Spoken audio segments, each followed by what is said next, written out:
Sige. Sige. Sige nga. Bakit? Sige. Close na lang natin. Close na lang natin. Pag ganyan, close na lang. Tapos, minsan kasi, yan. Yan, okay. Okay, bye. Dali, sabay-sabay. 1, 2, 3. Ako ay blessed. Ayokong ma-stress. Amen. Praise the Lord. Ito yung sa mga bata. Ito yung ngayon. Praise the Lord. Palakpakan natin yung mga bata. No? Glory to God. Nakakatuwa naman. Next time, mga nanay at tatay naman. Si Pastor malakas ang loob. Isang chapter pa raw. Amen. Okay. Wala. Next week. Ito ba? Ay, hindi. Saan ba yun? Nawala yung ating next week. Ito tama. Next week. Deuteronomy 8:18. Subalit alalahanin niyo si Yahweh na ang iyong Diyos na nagbibigay sa inyo ng lalakas upang yumaman kayo. So sa English. Ginagawa niya ito bilang pagtupad sa kanyang pangako sa inyong mga ninuno. So next week, Deuteronomy 8:18. No? Kayang-kaya ng mga bata yan. Amen. Kasi magagaling yung mga nanay at tatay. Amen. Muli palakpakan natin si Lord sa buhay ng mga bata. Amen. Praise the Lord. 2024, the year of answered prayer. September na.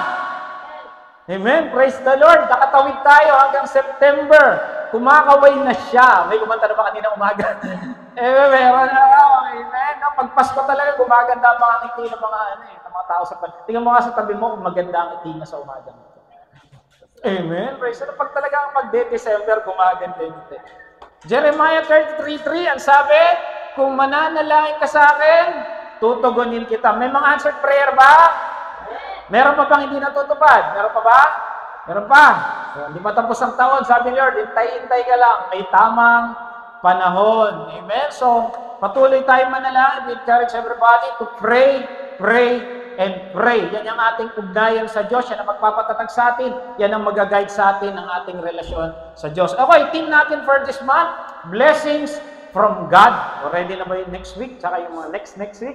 Mga pagpapalat biyaya galing sa Lord. Natapos tayo yung nakaraan. Binalikan natin yung past. Ngayon, pag-uusapan naman natin puro blessings. Amen. Sabi mo, may blessing si Lord sa'yo. Pag blessing talaga, gumaganda po ka no? Amen. Praise the Lord. Okay. So ito, medyo kakaiba. Medyo teaching ako kayo. Pero maganda kasi na maalaman natin yung mga pangalan ng Diyos. Dahil sa pangalan ng Diyos, nandun na yung blessing. Amen. So blessings on God's name. 7 lang itong pinili natin. Pero I'm sure makinig lang kayo dahil medyo theological ang dating. Amen. So mga blessings, ang ating starting point ay Matthew 6:9. Okay. Ano ba ang pangalan? Ano ba ang nasa pangalan? Amen. Ikaw, pag sinabing pangalang Joby, ano agad yun na iririnig nyo? Naintindihan nyo? Pag narinig nyo yung pangalang Joby, ano yung first thing na pumapasok sa isip nyo? Gagalang-galang. Ayun, gagalang-galang. Praise the Lord. Pag sinabi mo, halimbawa, Emmanuel, ano yung mga ano yung pumapasok agad? Preconceived. The God's with us. Oo, yan. There's something about pangalan, di ba? Pag sinabing Gina, ano yung agad yung naririnig nyo, naiisip nyo? Kapatid ni Karen. Di yata nila alam yung commercial, yung mga millennial, hindi alam, hindi ba? So, because there's something about the name. At importante ang pangalan. Kasi kung wala kang pangalan, ang tawag sa'yo, Hoy. Tignan mo yung katabi mo, kung Hoy lang yan. Hindi. Mali. Kasi may pangalan yan. Amen? Sabi dito, ang pangalan daw ay pagkakalinlan. Tama ba? Yan daw ay lahi, lipi o angkan. Pag sinabi mong Lopez, ano yung nasa isip nyo? Mayaman. Si. Mas mayaman. Di ba? Halimbawa, pangalan niya, Leo C. Oh, praise the Lord. Baka ano to, nawawalang apo. Di ba? O kaya Esratan. Ang mga mga yayamanin. Nandun yung lipi mo. Kaya lang ngayon, parang hindi ko mo inaano. Pag sinabi mong Guo, parang headline ka ngayon, di ba? Ano yung sinabi pangit ha? Pero parang headline ka. Pag sinabi mong Aquino, di ba parang there's something about the name. At yun daw yun, ating pangalan. Ano pa? Integridad. Ayan, ay, pag sinabi mo, may pangalan ng barangay captain dito ngayon. Betong? Bernardo. O yan, pag sinabi mong Bernardo, ano agad nasa isip mo, Ate Ditas? Para, yan, malalapitan, di ba? Ito yung aming barangay captain. O kaya karangalan. Pag sinabi nyong Yulo, ano yung naisip ninyo? Pag sinabing Yulo, ano nasa isip nyo pag Yulo? Golden Boy, o, di ba? Diaz, Heidelin Diaz. Pacquiao. Di ba? There's something about the name that brings honor. Eh pag sinabi mo kaya Kapiral, ano yung maalala ninyo? Sino yun? Pastor, praise the Lord. Praise the Lord. May jacket ka ngayon. Pag sinabi mong Santillan, there's something about the name, Pastor. Di ba? So, there's something about the name. At yung pangalan mo ay ikaw. Halimbawa, tinawag ka. No? Kaya, di ba, mga bata, lagi tayo may bansag. Kaya lagi natin sinasabi, huwag mong bansagan. Bulol, unano, di ba mga noon, yung mga bisangot, pangit, maitim, kulot, sunog, babaho. Wag. Kasi yun yung magiging kanyang maiisip na niya preconceived notion. Dapat kung ano yung nilagay na pangalan. Kaya dapat ini-encourage natin ng mga magulang, tawagin natin ng magaganda ang ating anak. Because there's something about the name. Amen? Okay. So Proverbs 22:1, ang sabi, a good name is more desirable than great riches. Yun ang sabi, no? Yung pangalan, iniingat-ingatan talaga yung pangalan yan. Sino rito ang gustong mabahiran yung pangalan ninyo? Wala. Diba, sabaw, si Brad Emmanuel, sasabihin niya, Kurt, yung pangalan natin, yan lang yung ating tawag dito, may pagmamalaki. Diba, ganon? Huwag mong dudungisan yan. Diba, ganon? Because there's something about the name. Kasi sabi nga, a good name is more desirable than great riches. Amen? Kaya importante ang pangalan. Importante yan. Amen? Kaya dito, almost everyone wants to protect their name. Ang pangit naman, dumadaan ka, yan, yung mga Reyes, yan yung mga nagnakaw sa bayan. Yung pangit doon, kaya pinoprotektahan natin talaga yung ating pangalan. Kaya si God, sabi sa Matthew 6:9, this then is how you should pray. Our Father, hallowed be your name. Sa pag nananalangin ka, pinupuri mo agad yung kanyang pangalan. Sabi dito, sambahin nawa ang iyong pangalan. Because there's something about His name that He wants to be worshipped. Kasi gusto niya yung pangalan. Okay, meron lang akong tuturo, wala akong pinatatamaan. Pag nagpe-pray tayo, hanggat maaari, iwasan natin na paulit-ulit yung yes, O Lord, yes, O Lord. Kasi kung ikaw yun, halimbawa ako, bawa mag-ama, nag-uusap, tatay, ano ibibigay mo sa akin? Tatay Wendell, ano ibibigay mo sa akin? Tatay Wendell, parang paulit-ulit. So, iwasan natin, as much as possible. Alam ko, hindi madali kasi nasanay na tayo. Kasi si Lord gusto niya, di ba? Kung iisipin mo kasi we're talking to our Father. Tandaan, ang ating Ama sa halimbawa, si Joby, kausap ni, Pastor Joby, kausap ni James. Ay, Tatay Joby, anong kulit-kulit mo? Tatay Joby, di ba parang paulit-ulit? So, God wants His name to be, tawag dito, worship. Amen? So as much as possible, alam ko mahirap kasi pare-pareho tayo nasanay sa ganon dahil yung ating kultura ay ganon. Di ba yung mga pinapa-pray pa noon ng 10 magaganito, kaya doon tayo nasanay. Kaya mahirap tanggalin. Pero dahil nga tayo nag-aaral na, alam ko sa biyaya ng Diyos, matututo na tayo. Amen? Okay po ba yun? So, God wants His name to be worshipped. At ang sabi sa Isaiah 52:6, therefore, my people will know my name. Ulitin ko, napaka-importante ng pangalan sa Diyos. At hindi ba, nilagay pa niya sa utos yan, sa 10 utos. Wag na wag mong gagamitin ang pangalan ng Diyos sa mga walang-walang kwenta. Kaya sabi nga sa Leviticus 19, do not swear falsely by my name. Di ba, pag ikay susumpa sa abogado, ano yung pangalan? Tapos yung pangalan na yun, pumipirma ka, sumusumpa ka ba ng sabi ng katotohanan at pawang katotohanan, di ba? So, napaka-importante ng pangalan. Amen? Importante kay Lord ang name niya. Importante ang pangalan, kaya pag may sinabi siya, mangyayari. Amen? Importante kay Lord, kaya pag may pinangako siya, ginagawa niya. Amen? Kaya nga sabi sa Jeremiah 33:3, lumapit tayo sa Kanya. Ask, it will be given.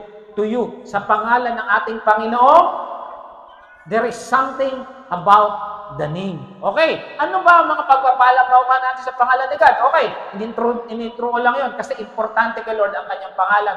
Mga kapatid, I would encourage everybody to bring their Bible regularly. Nandito tayo sa church. Okay lang, electronic Bible. Taas nga natin yung mga Bible natin. Yung mga may Bible, taas ang Bible. Taas ang Bible. Kahit cellphone, taas ang Bible. Amen? Lahat tayo kumuha sa salita ng Diyos. Kaya nga, dapat dala natin yung Bible. Next week, I hope and I pray, may kanya-kanya tayo Bible. Okay, blessings on God's name. Number 1, Jehovah. Pag yan ang sinabi, anong makuha, naiintindihan nyo? Provider, di ba? So when we pray, dapat alam natin, natutugon ng Lord kasi yun ang kanyang pangalan. Ang mag-provide. Ulitin ko, sino rito pinabayaan ng Lord? Tignan mo yung karibu mo kung pinabayaan ng Lord yan. Bakit? Kasi pangalan niya ay Jehovah Jireh.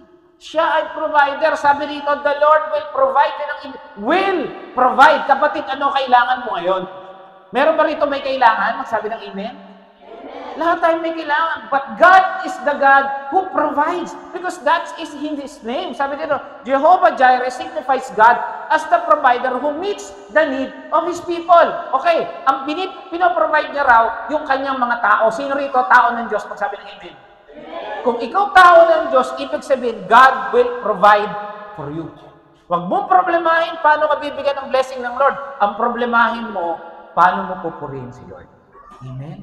Yun lang. Paano mo unahin si Lord? Kasi problema niya mag-provide. Alam niyo, mula last week, araw-araw yata may nagbibigay ng pagkain sa akin. Kagabi, kahapon, isang araw, nag-isip ko kaya dinner ko ng linggo. May nag-message, tara, dinner tayo. Nung Sabado yata, wala. Pero sa office, parang araw-araw may nagpapakain. Nagbibiro ako. Nung Friday, walang nagpakain. Sabi ko, sino kayo magpapakain sa akin? May nagpunta, kaibigan ko. May dala pang pasalubong, tinrip pa ako sa Jollibee. Ba talaga, Lord, ang buti-buti mo ha. Alam mo, ang Lord talaga magugulat ka sa mga provisions niya if you would allow God to provide for you. Kaya sabi mo, huwag kang kabahan, magbibigay ang Lord. Ang cute ng batang yun, huwag kang kabahan, ang pogi ng tatay mo. Amen? Okay, sabi dito, doon ako yan sa Genesis 22. Ito yung iaalay, sino iaalay ni Abraham? Kala ko si Moses eh. Amen? So doon nagsimula yung provision. Nung nagkaroon, sabi niya, huwag mong patayin yung anak. Nakita ko na yung puso mo. And then that time, nag-provide si Lord ng isang tupa. Amen? At dyan nagsimula yung Jehovah Jireh, the God who provides. Amen? Abraham called the place, the Lord will provide. And to this day, said, on the mountain of the Lord, it will be provided. Sabi mo sa sarili mo, ibibigay ng Lord ang kailangan ko. 1, 2, 3. Isa pa, yung may buhay. 1, 2, 3. Ibibigay ng Lord ang kailangan ko. Why? Because that is His name. Amen? Parang si Pastor Joby. Magpo-provide si Pastor Joby. Bakit? Kasi siya yung Padre de. Ganun din si Brad Emmanuel. Si Pastor Wendell. Amen? Kasi Padre de pamilya. Si Brad Joel, nakatingin na sa akin eh. Yan ang trabaho ng Padre de pamilya. Amen? Kasi kayo, huwag yung yung nanay kasi ilaw na, huwag niyong panindigan yung tigapundi ng ilaw, ha? Amen? Padre de, pamilya, at lalo naman si Lord. He is the God who provides. Amen? At ito maganda. Pag sinabi sa Old Testament, sasabihin din kay Jesus. Ano sabi dito? And my God will meet all your needs. Sounds familiar? Ano sabi? Jehovah Jireh. Sabi ni Jesus, He will provide all your needs according to riches in sinelyuhan yung pagiging provider ni Lord. Amen? Kaya alam niyo, palad natin. Hindi lang sinabi sa Old Testament, natunayan pa sa New Testament. At alam ko, bawat isa rito, may patotoo. Amen? Sino rito nagkulang na? Yung nagkulang na talaga. Yung talagang hindi na nakakain na, yung parang yung sa prodigal son na gusto na niyang kainin yung kaning baboy. May ganito na ba rito? Wala. Bakit? Mahal ka na. Pandemya nga, nanabaka pa eh. Amen? But ganun ang Lord kabuti sa atin. Ang tanong, asan ang provision? Nasa? Jesus. Kaya dapat unahin natin si Jesus.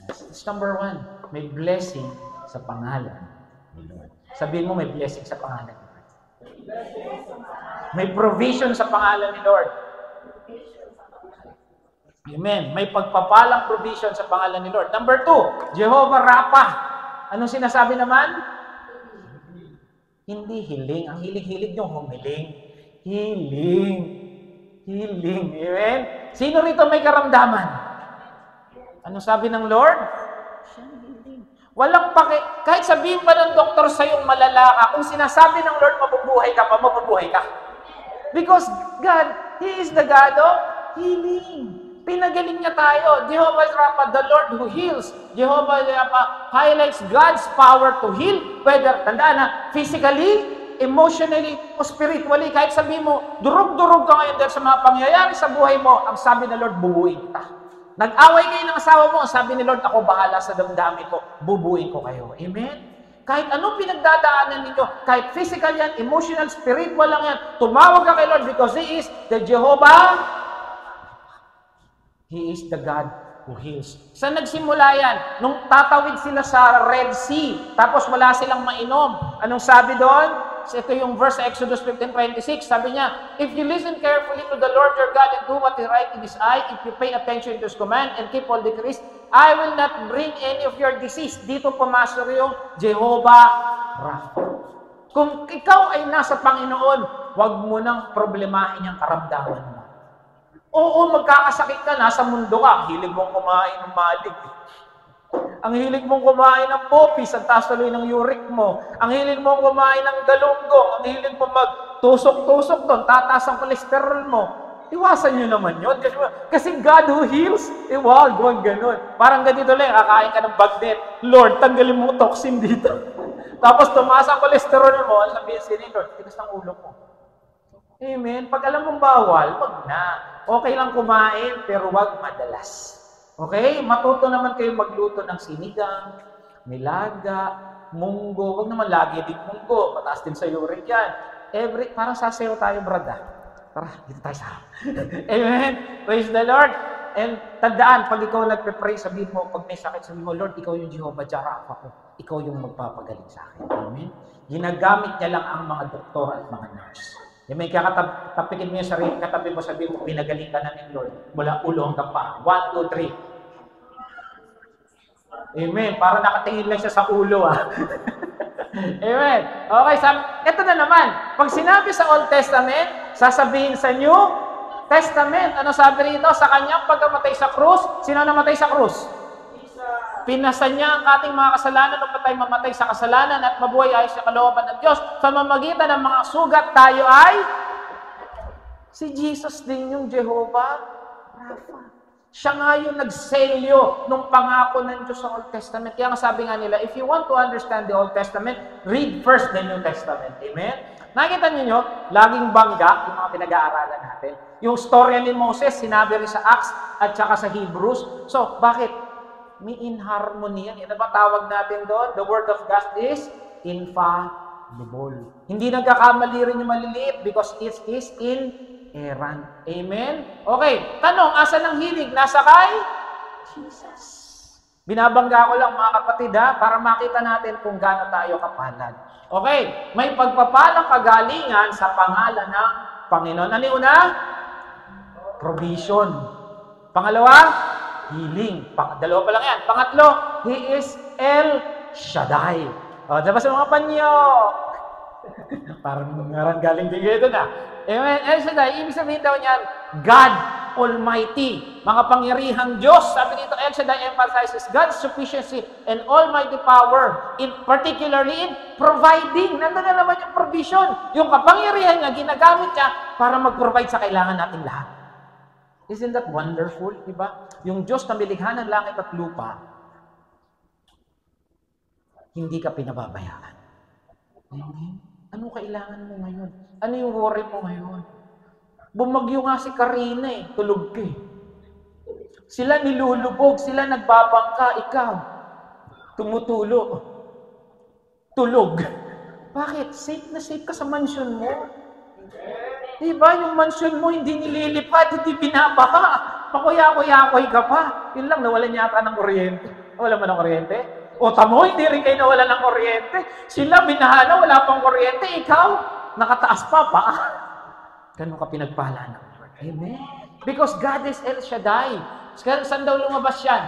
When Abraham was 90 years old and the Lord appeared to him and said, ito na yung blessed na siya ng Lord. I am God, El Shaddai. Sabi niya, walk before me, faithfully and be blameless. Ito na yung binigay na niya sa kanya yung covenant na gagawin siyang blessed to be a blessing. Nakita natin, God, ang ginamit dyan, El, and then mighty, Shaddai. El, because singular yan, Eloi, and then yung kanyang kapangyarihan as a compound, mighty God. Kaya pag nagpipray ka, tingin mo ang bigat ng problema, Lord, you are the God, El Shaddai. Alam ko, kaya mo ayusin yung problema ko. Amen? Tandaan natin yung mga pangalan ng Lord kasi nandun sa pangalan ni Lord, yung kanyang biyaya. Nandun sa Lord, sa pangalan niya, andun yung mga pangako. Pangalan pa lang, pangako na eh. Di ba, halimbawa, pumunta ka sa doktor, katayan.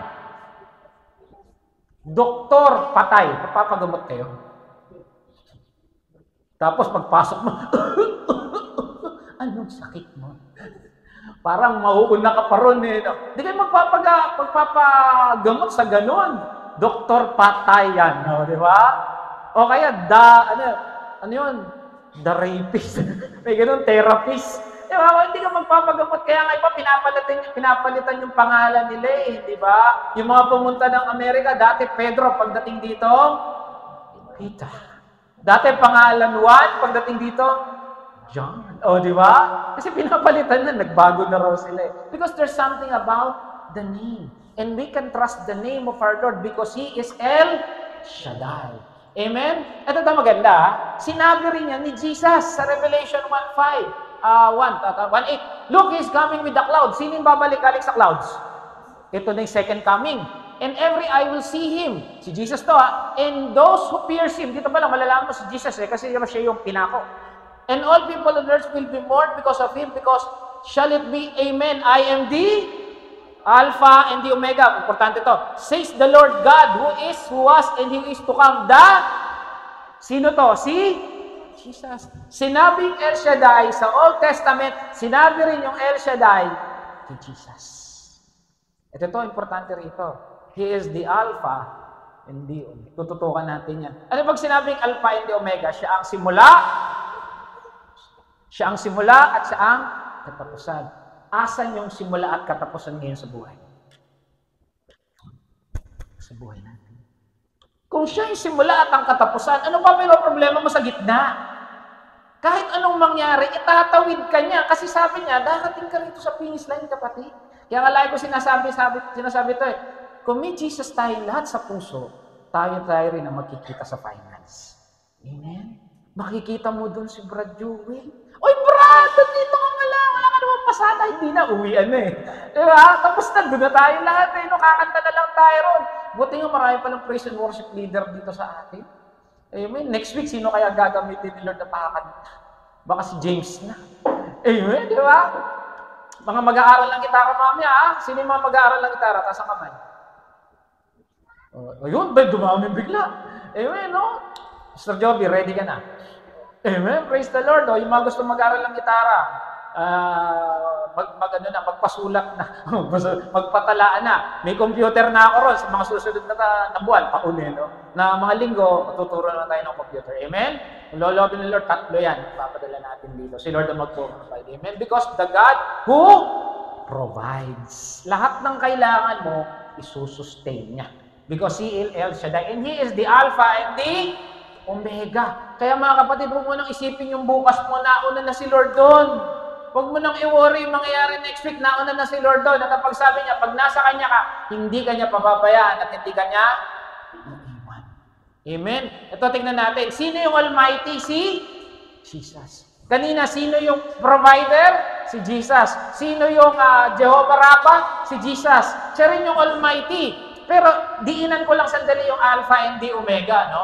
Si Jesus, ano salita na ginagamit niya? Noong panahon nito, sinulit ito ng Greek. Pero si Jesus, anong lahi siya? Pilipino? Opa? Sudanese? Hindi. Anong lahi niya? Hebrew. Hebrew siya, tigaluto ng kape. Hindi, joke lang. Hebrew, ang salita nila, Hebrew. Yung isa daw, Aramaic. So, tignan natin, ano daw yung Alpha and Omega sa Hebrew. Ayan. So, mag-aaral tayo ng konting Hebrew. Okay lang po ba? Hindi ko rin maintindihan ito eh. Kunwari lang. Si Lord magtuturo. Ang basa ng Hebrew alphabet from right to left. So, yung Alpha, Aleph. Aleph. Kasi sa left. Hindi, Aleph talaga. Aleph. At ang dulo niya, yung Zay, Tab. Tandaan nyo lang, Aleph at Tab. He is the Aleph and the Tab. O yan. So, yan yung mga sulat. Ito. Si Alpha and the Omega, ibig sabihin, sinabi niya, maaari, kasi Hebrew siya, I am the Aleph and the Tab. Ayan. Aleph and the Tab. I am the Alpha. Tignan ko kung meron pa ako dito. Ayan. Tignan natin. I am the Aleph and the Tab, the first and the last. Aleph, Tab. The beginning and the end. Tandaan niyo yung ano yan, Hebrew word na yan. Aleph, ano to? Ito, Aleph, and the I, Tab. Ano to sa English yung Aleph? Alpha, Aleph, A. And then, ano tong Tab? Ano to? Omega. The beginning and the end. Sino yan? Si Jesus. So, technically, si Jesus yan. Okay, because He is the Alpha and the Omega. Si Jesus yan. Okay, may pagpapalang dahil makapangyarihan ang Panginoon. Bakit? Siya yung Alpha and the Omega. Ang Panginoon, kayang-kaya niyang ayusin ang pinagdadaanan mo. Bakit? Siya yung simula, siya yung katapusan. Dadaanan lang natin to. Kasi dadabot tayo sa finish line. Amen. Kung ikaw may Jesus sa puso, huwag mo problemahin kung tumaas ang presyo ng bigas, kung ano mangyari sa Senado, sa Kongreso, mangyari sa Russia, o ano man yan. Sabi ng Lord, itatawid kita. Because He is the Alpha and the Omega. Alam niyo, palad ng mga Kristiyano. Bakit? Alam mo, kahit anong mangyari sa'yo, may Kristong nagbabantay sa'yo. Kahit anong mangyari sa'yo, alam mo, may Kristong hindi ka pababayaan. Kaya alam niyo, yung mga church, mga member ng church, nung panahon ni Jesus, wala silang kinakatakutan. Hinuli nga sila, tinali nga sila, papakain nga sila sa leon. Sige, kainin mo na kami. Bakit? Pag pikit namin, kita na namin si Jesus. Alam mo yung pupuntahan mo, maliwanag yung destination mo, maliwanag yung kinabukasan mo pag ikaw may Kristo. Because He is the Alpha and the Omega. Amen? Pangapat, Adonai. Hindi tinapay. Amen? Ano yung una? Provider, Jehovah. Ano yung pangalawa? Healing, Jehovah. Almighty, ano ibig sabihin? El Shaddai. Pangatlo, He is the Adonai. Ano ibig sabihin ng Adonai? The Lord Master. Again, it talks about authority. Yung kanyang kapangyarihan. Ayan, isa-isa natin. Ibig sabihin, makapangyarihan yung Diyos natin. Niniwala ba kayo makapangyarihan si Jesus? Mamaya, titignan natin, ha? Sabi dito, kailan ba sinabi yun? Sa Psalms 8:1. Sabi dito, Lord, our Lord Adonai, how majestic is your name in all the earth. You have set your glory in the heavens. Naisip nyo na ba kung sino ka sa pamilya mo? Sa pamilya na lang. Malaki ka ba o maliit sa pamilya mo? Sa trabaho, maliit o malaki ka sa trabaho? Sa school, kilala ka ba sa trabaho mo? Sa barangay, kilala ka ba sa trabaho sa barangay ninyo? Kilala kayo sa barangay? Hindi. Kilala ba kayo dito sa buong Santa Maria? Hindi. Kilala ba kayo sa buong Maynila? Kilala ba kayo sa Luzon? Hindi. Kilala ba kayo sa Pilipinas? Hindi. Kilala ba kayo sa planet Earth? Hindi. Pero kilala kayo nung gumawa ng planet Earth. Amen. Yung buhok mo nga alam niya, may number yan. At sabi dito, how majestic is your name in all the earth. Asa si Jesus? Sa atin. Yung gumawa ng sanlibutan, kilala ka. Yung gumawa ng planet, yung stars, kilala ka. At kahit yung earth, sa labas ng mundo, maliit lang yan. Tignan natin kung meron tayo. Ayan yung solar system. Okay, magpapatay tayo ng ilaw para mas maganda. Ayun ulit. Ayan. Diba? Para tayong nasa symposium. Asa ng earth? Hindi ko na nga makita yung earth eh. Ito. Ganyang kaliit ang earth. Ito yung Neptune, Uranus, Saturn. Sino gumawa lahat yan? Si God. Sun, ang laki-laki niyan. Nandito ka sa earth na hindi ka rin kilala, pero kilala ka ni Lord. Sa sanlibutan, yung gumawa niya, yung makapangyarihan Diyos na gumawa niya, siya yung nasa buhay mo. Saan ka pa? Amen? Ano kinakatakot mo sa buhay? O, tignan natin, ha? Sabi ito, nakita mo na ba yung universe? Gusto niyo makita yung universe? Wow, magka-try tayo. Tingnan natin kung aandar. Ayan, okay ito. Tingnan natin, magta-travel lang tayo sandali kung gaano kalaki yung Earth sa buong mundo, sa universe.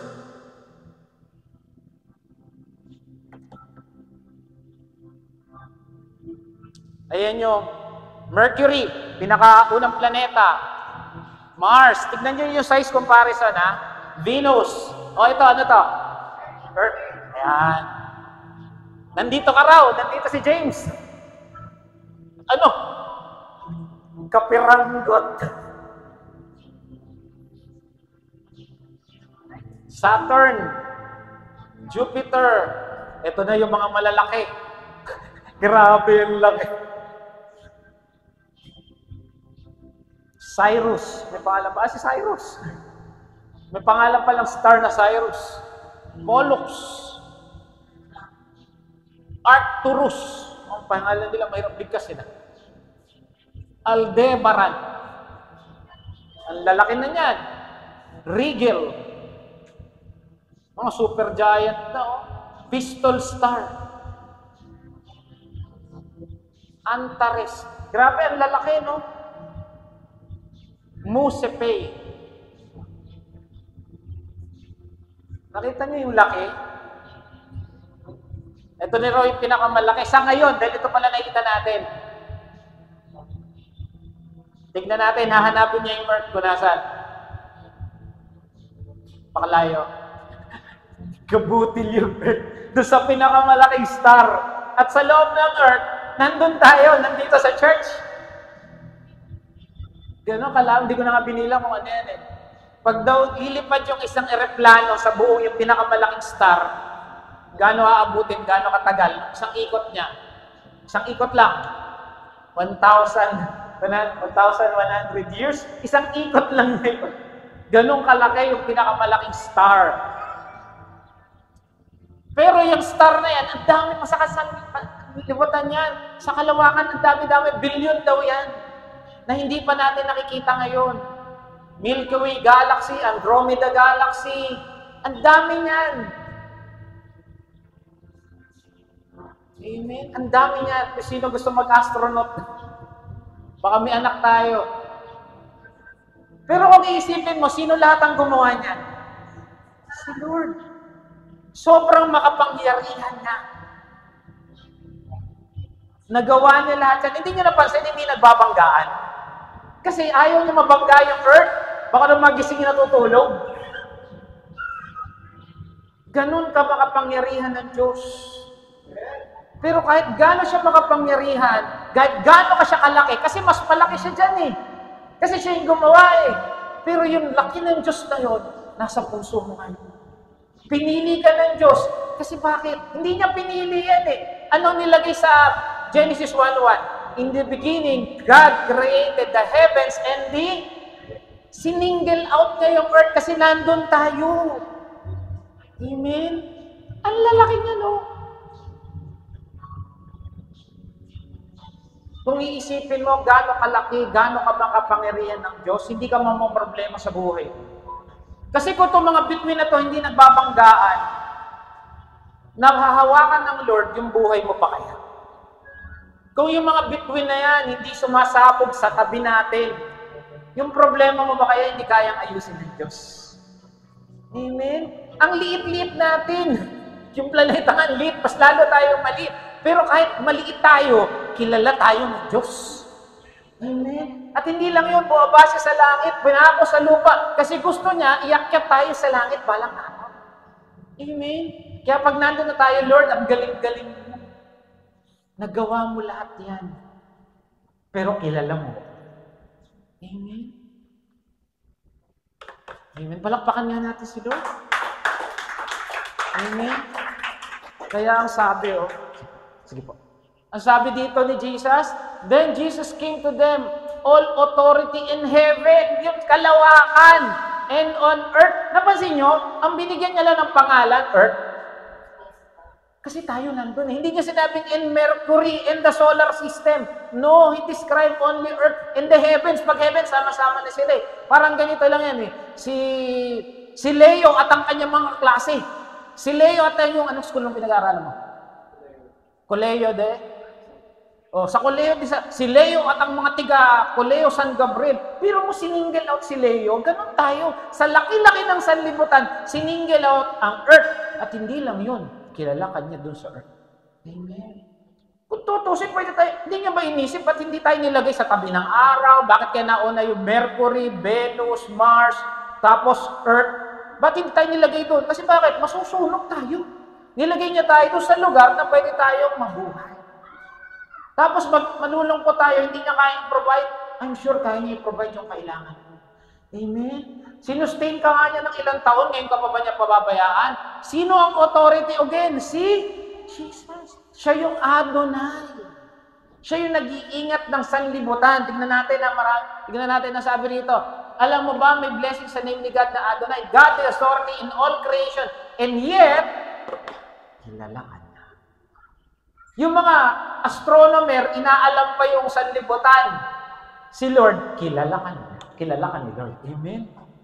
Sila yun ang gustong malaman. Tayo, kilala ni Lord. Alam niya, natulog ka kanina, nag-toothbrush ka kanina, hindi ka naligo kahapon, at alam ni Lord ang kailangan mo ngayon.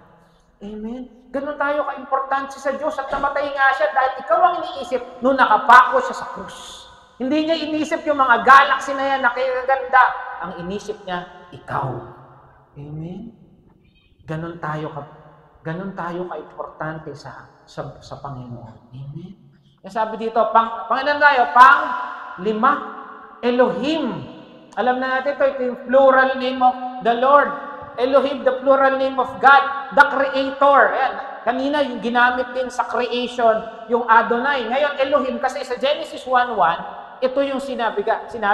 In the beginning, God. Hindi ba kayo natutuwa? Sa simula, hindi. In the beginning, Moses. In the beginning, problems. No. In the beginning, God. Yung mga kapatid, dapat lang simulan natin yung buhay natin. In the beginning of our morning, God. Sino nag-pray kaninang umaga pagkagising? O pagkagising, ano kaya yung luluto ko? Pag-charge na naman. In the morning, dapat God. Kasi sa simula, si God. Amen? In the beginning, God created the heavens and the earth. Again, heavens. Wala siyang pakialam doon sa sanlibutan. Ang importante, earth. Bakit? Nandun tayo. Amen? Hindi niya sinabing in the beginning, Pluto. Heavens and Pluto. No. Ang alam ni Lord, earth. Kasi nandun si Ditas. Andun si Gina. Andun si Flor. Andun si Salvation. Andun si Dak. Amen? Kaya huwag kayong mag-alala. Hindi niya tayo papabayaan. Amen? Ang sabi dito, Colossians 1:6, ito na naman, kanina Old Testament, dito New Testament. For in Him, all things were created. Capital H, sino yan? Si Jesus. Things in heaven and earth, visible and invisible, whether thrones or powers or rulers or authorities, all things have been created through Him. Sino gumawa? Jesus. Tanyo, bangga sa Old at sa New Testament. Laging lumalabas ang pangalang Panginoong Jesus. At si Jesus, nasa buhay natin ngayon. Tingnan natin sa Amplified, Colossians 1:7. And He Himself existed and is before all things. Kasi hindi naman created being ang Lord. Nandiyan na siya sa simula-simula. And in Him all things hold together. Ito, kanina tinignan natin yung kalawakan. Ngayon titignan natin yung pinakamaliit na particle ng katawan natin. Ano yung pinakamaliit na particle ng katawan natin? Letter C. Century tuna. Cell, tama. Yun yung pinakamaliit na parte natin. Okay, sabi dito, siya daw ang humahawak ng lahat ng bagay. Hindi nagbabangga ng planeta kasi hinahawakan ni Jesus. At hindi, meron nangyayari sa katawan nyo, at sasabihin ko sa inyo, nandiyan si Jesus. Excited na ba kayo? Tingnan natin ha. Sabi dito, meron daw isang protein sa cell na ang pangalan ay laminins. Hindi ko na ito, basta protein na yan. Ano trabaho niya? Laminin, defective lamon. Napag-aalata. Take to direct. Laminins can cause muscles to form improperly. Yung protein na laminin, pag yan daw hindi maayos, magkakawatak-watak yung muscles. Ano yung muscles? Sa katawan. Yung cells natin, ibig sabihin hindi mabubuo ng maayos pag yung laminin ay may problema. Gusto niyo makita ang itsura ng langit? Gusto niya? Ayan yung langit. Ganyan yung scientific itsura ng langit. Ito yung artist impression. Ganyan yung itsura niya. Anong nakikita niyo? Ibig sabihin, sa cell natin, nandun si Jesus. Gusto niyo makita yung actual picture? Kasi ito, ano lang eh. Ito yung actual picture ng langit. Sa microscope. Ibig sabihin, sa katawan natin, nung sinabi ni Jesus na hindi kita iiwan at hindi kita pababayaan, andun talaga siya sa cells mo. Amen? We are created. Ano sabi doon, di ba? Hiningahan ng Diyos. Yung ating espiritu, nandiyo si God. Yung ating earthly being, nandun din si God. Oh. Cross, laminin. Pero mo siya yung nag-hold ng ating mga cells dahil kung yan daw may problema, magkakawatak-watak lahat. Ano sabi sa Colossians? He holds together. Kanina kalawakan, ngayon yung pinakamaliit. Nandun si God sa pinakamalaki, andun ni si God sa pinakamaliit. Ibig sabihin, hindi niya tayo iiwan talaga. Amen? Ano sa Colossians 1:17? Siya yung una sa lahat, ang buong sansinuman ay nanatiling nasa kanyang kaayusan. Kaya huwag kang mag-alala, kapatid. Magiging maayos ang buhay mo. Bakit? Nandiyo si Jesus sa'yo. Kahit sa tingin mo magulo, magiging maayos yan pag si Jesus ang sentro ng buhay mo. May nagawa ka noon, yes, nagkamali, nakasakit, may hindi ka nagawa, pero huwag kang mag-alala, aayusin ng Diyos yan. Bakit? Sabi niya, pag tayo na nasa kay Jesus, we are a new creation. He will hold us together. He will hold us from head to foot. Huwag kang mag-alala, sabi ni Lord, hawa kita. Literal, hawa ka ng Lord. Amen? Hindi ba nakakataka, doon sa gitna, may krus? Mamaya, may papakita pa kasi. Excited ba kayo? Gano'ng kabuti ang Lord sa buhay natin? Amen? Palakpakan niya natin si Lord. Amen? Mula sa kalawakan hanggang pinakamaliit, mamaya, may papakita pa tayo. Okay, nakakailan na tayo? Okay, tingnan natin to. In the beginning, God created the heavens and earth. Balikan na naman natin. Alam nyo, ito yung simula. Sabi ni Albert Einstein, yung lolo ko, hindi, joke lang. Meron daw 3 component na importante para mabuhay ang sangkatawan. Ito ang time, space, and matter. Science lang tayo ng konti. Time, space, and matter. Oras, kalawakan, at yung matter. Dito, in the beginning, God created the heaven and earth. Nandun ba yung time, space, and matter? Ano yung time? In the beginning. Ano yung space? Ano yung matter? Earth. So, Genesis 1:1 pa lang, kumpleto na tayo kay Lord. Amen. Ganun kaputi ang Lord. Hindi lang kasi natin ito napag-aaralan, pero nasa Biblia lahat ang kasagutan ng problema natin. Mga kapatid, kaya ni Lord sa pinakamaliit, kaya ni Lord pinakamalaki. Anong sa tingin nyo ba, hindi kaya ayusin ni Lord yung problema mo? Andiyan na si Judith, kinakabahan ka na, ay, andiyan na si Judith. Lord, hindi ni Judith, si Jonah eh. Jonah kami, last month pa. Mga kapatid, kayang ayusin ng Lord yan. Kaya ni Lord ayusin yan. Amen? Ano kinakatakot mo? Yung anak mo hindi makagraduate sa college? Kaya ng Lord yan. Yung anak mo hindi makakatapos? Kaya ng Lord yan. Baka pastor pa nga, engineer yan eh. Amen? Pastor na, engineer pa. Ayaw niyo yun? Amen? Itaas niyo lang kay Lord. Sabihin niyo yung mga pangalan niya. Makapangyarihan siya. Andyan ba si Jesus? Ayan, okay. Ito na naman. Andyan ba si Jesus? Nakikita niyo na ba si Jesus dyan? Yung iba ang isasagot, andito siya. He is God. Kasi ano yan? Plural form ng God. Ano yan sa Hebrew? Elohim. Yung Trinity, nandyan. Pero kung sabihin ko sa inyo, nandyan siya talaga. Okay, tingnan natin ha. Balik tayo sa Hebrew alphabet. Ano uli ito? Yung una, Aleph, at yung dulo, yung Alpha and Omega, Tav. Okay, tignan natin kung nandun siya. Babasahin natin yung Hebrew. Babasahin natin yung Genesis 1:1 sa Hebrew. Ang labo. Patayin ko muna. Sige na, ayan. Sabi dito, Genesis 1:1. Kunwari, Hebrew scholar ako. Bereshit, in the beginning, Elohim, bara, Hafayet, Hevet, Hashayim. Okay. Bereshit, in the beginning, Elohim, God, bara, created. Dalawang word ang created sa Hebrew. Yung bara, ibig sabihin, nagbara yung lababo. Hindi, joke lang. Bara, ibig sabihin, God made something out of nothing. Yung pangalawang word na Hebrew, sana. Sana pinaasa ka niya. Hindi. Aasa pala, asa. Sorry. Yung bara, created out of nothing. Yung asa, created out of something. Halimbawa, ako, gagawa ako ng computer, may pyesa. Asa yon. Pero yung bara, gumawa si Lord mula sa wala. Kaya ginamit dito, bara. He created the whole universe from nothing. Sinabi niya lang. Amen? Ito na yung Hafayish, Behet, Hashayim. The universe, the heavens. Ayan. Ngayon, 7 words ang ginamit dyan. Because sa Bible, merong mga yung tawag dito, may significance sa mga number. Naalala nyo, 10, alam niyo ibig sabihin ng 10? Ibig sabihin yan ay mga parang test, di ba? Ano yung mga 10? Tithes. Ano pa? Commandments. Mga utos. Ano yung number 5? Grace. Pag sinabing 7, ano yung nasa isip nyo? Number of God. Perfection. At yan sa Hebrew, 7 ang ginamit. Bakit? Pangalan. Sa Greek kasi, sa Hebrew, 7 words lang yan. Pero may isang word dito, ito, hindi yan malagyan. Kanya napansin lahat. Tignan ko nga. Okay, so 7 muna tayo. Anong mga 7 ang naalala niyo? Sa Bible? Si Naaman, ilang beses pinalubog? 7. Sa Wall of Jericho, ilang beses umikot? Ilang araw meron sa isang linggo? Ilang continent meron? Ilang ocean meron? 7. Diba?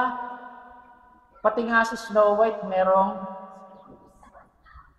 Sa mga nag-aaral ng music, Pastor Joby, ilan ang musical note? Do, Re, Mi, Fa, So, La, Ti. Do yun eh. Ilan yung musical note? Kala nyo ha? 7. Because there is something in the number 7.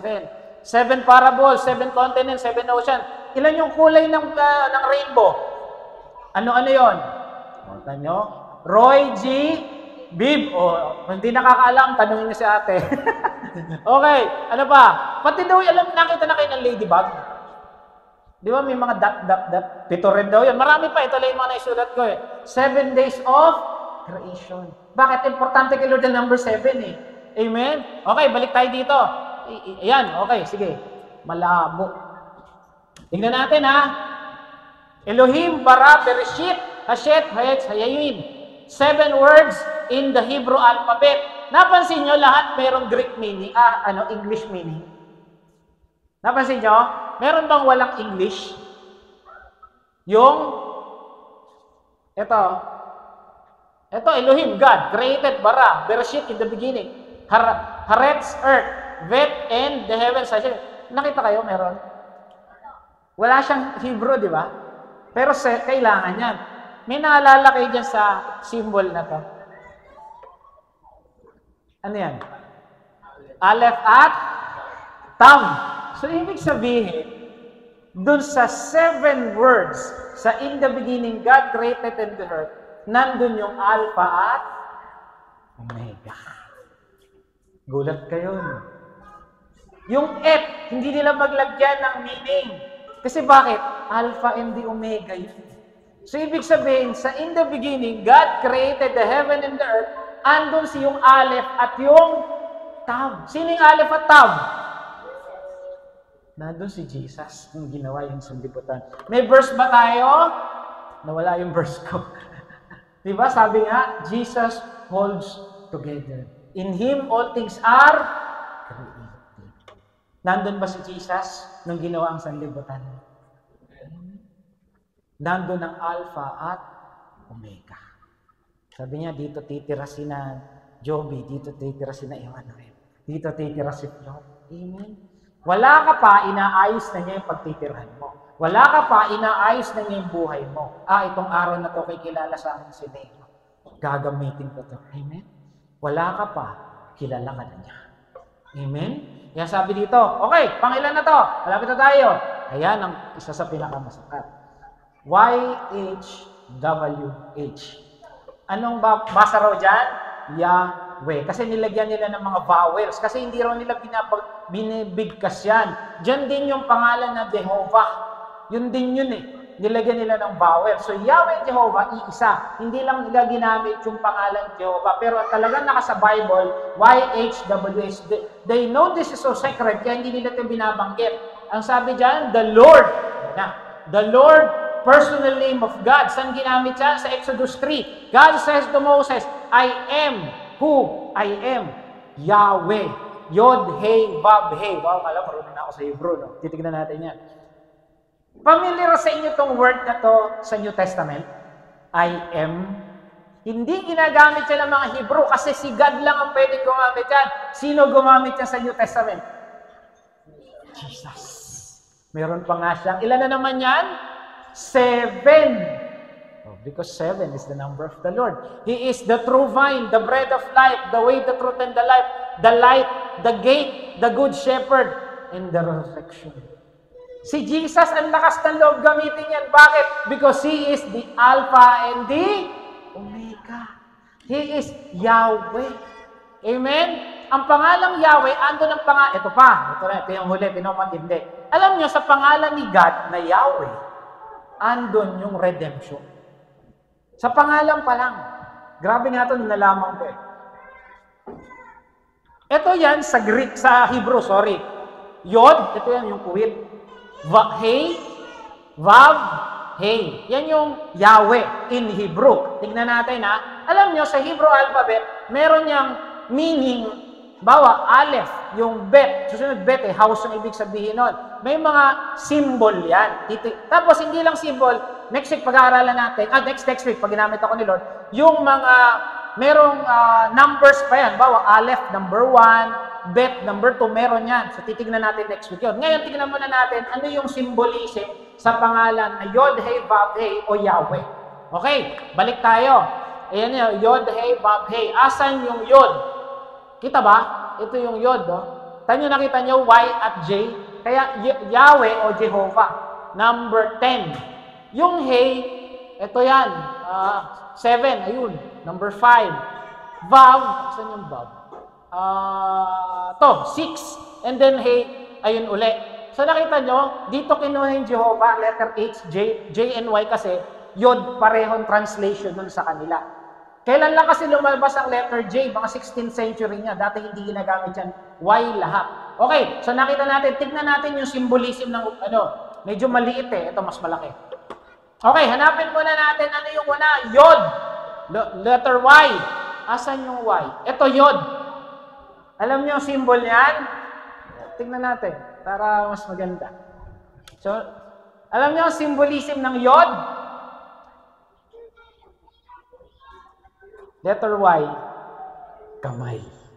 Ano yung Hey? Binto, bintana. Ibang translation, behold. So alam na natin ha, Yod, kamay, Hey, behold. Ito mas matindi. Ano yung susunod? Yod, Hey, Vav. O tingnan natin, nasan yung Vav? Ito na masakit. Pako. Kinilabutan kayo, no? Yod, ano Yod? Hey, behold. Yod, Hey, Vav, pako.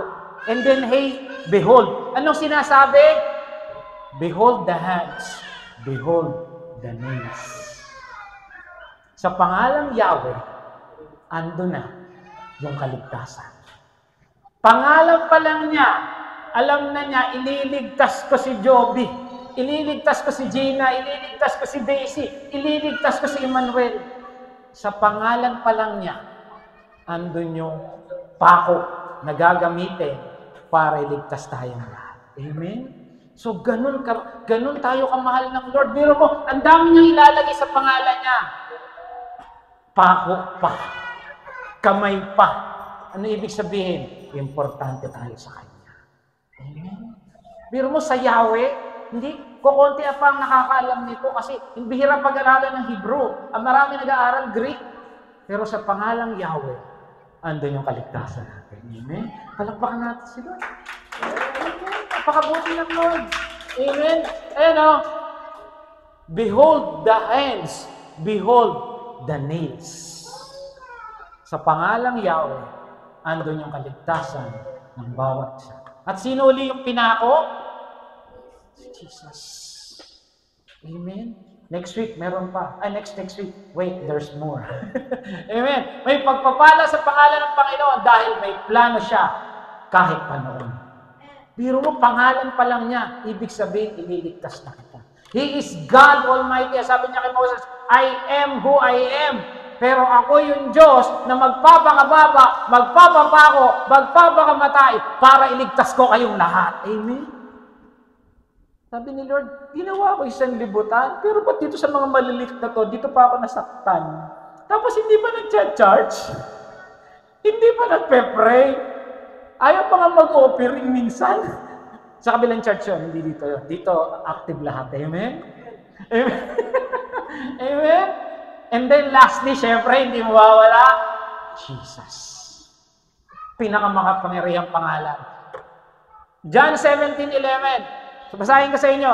Sabi ni Jesus, I will remain in the world no longer. Aalis na ako dito. Sabi niya kay God the Father. But they are still in the world. Sino to? Tayo. And I'm coming to you. Holy Father, aalis na raw siya. Yung mga Christian nandito pa. Holy Father, protect them by the power of your name. Paano daw tayo paprotektahan? Sa pangalan. Ang tanong, ano yung pangalan? The name you gave me. Ano yung pangalan binigay sa kanya? Jesus. Kaya pag ikaw nagpe-pray, ang sabi dito, may protection. Kasi sa in the beginning, sa Genesis 1:1, pagbanggain natin, in the beginning, God created. Sa John 1:1, in the beginning was the Word. O, yun na naman si Jesus. So, pwede ba natin sasabihin, in the beginning, Jesus created the heavens and the earth. Bukod doon sa Alpha and the Omega, kung pag-aaralan lang talaga natin, makikita natin nandun si Jesus simula hanggang katapusan. Because He is the Alpha and the Omega. Ano yun sa Hebrew? He is the Aleph and the Tav. Siya yung Yod, He, Vav. Tapos sasabihin nyo, ang dami Antichrist, ayaw kay Jesus. Kawawa naman kayo. Amen? Sabi nito, Jesus answered, I am the way, the truth, and the life. Sinong bata pwede mag-recite dito? John 14:6. Isa lang. Dali. Natutuwa lang ako. Kanina, sino katapang na tao? Dali. Magpapastor. O, dali. O. Ayun. O, dali. John 14:6. O, ganun magsapatos. Okay lang yan. Naamoy ko na yan. O, dali. Ito si Pastor James eh. Amen. O, palakpakan natin si Lord sa point, Pastor James. Oh, God. John 14:6. Sumawad si Jesus na kawantaan ng pagkukuha ng mga tabuhay. Walang makakapagpasama at sa pamamagitan. Amen! Praise the Lord! Sabi ni Jesus, I am the way, the truth, and the life. Amen? Siya ang daan at katotohanan at ang buhay. Tignan ninyo sa pangalan niya, pwede kang magpalayas ng mga demonyo. Ano sabi niya? May kapangyarihan sa kanyang pangalan. Pwede kang humingi kahit ano sa kanyang pangalan. Merong kapayapaan sa kanyang pangalan. May abundant life sa kanyang pangalan. May kaligtasan sa kanyang pangalan. Hindi pa ba kayo natutuwa dahil may Jesus tayo sa buhay? Amen. Nagawa niya yung sanlibutan, pumasok pa siya sa kailaliman ng katawan natin. Ito pinakamaganda, kilalang kilala ka niya.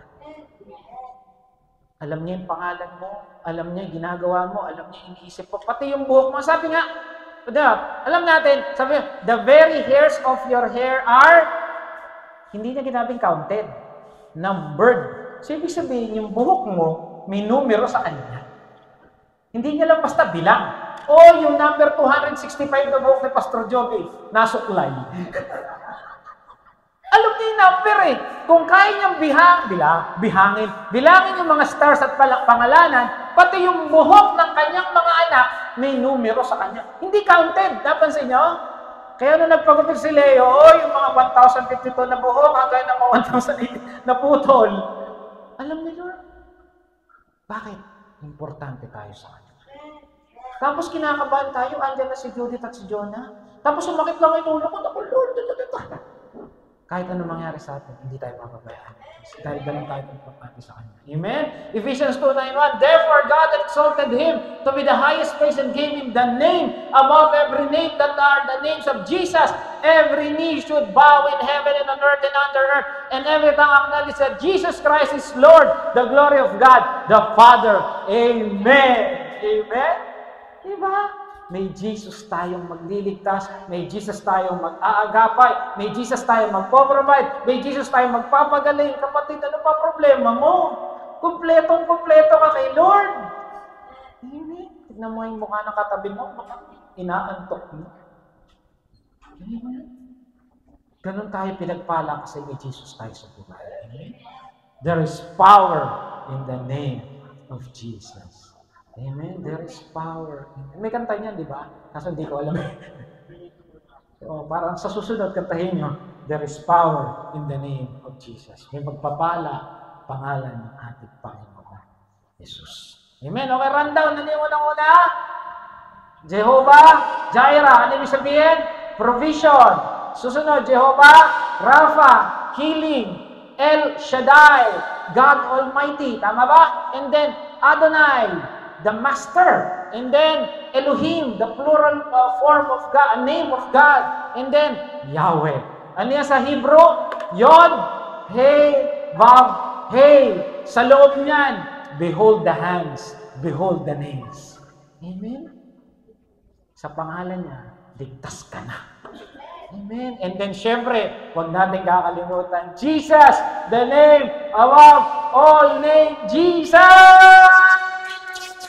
Amen. Praise the Lord. Palakpakan natin sa Lord. Tayo na tayo manalangin.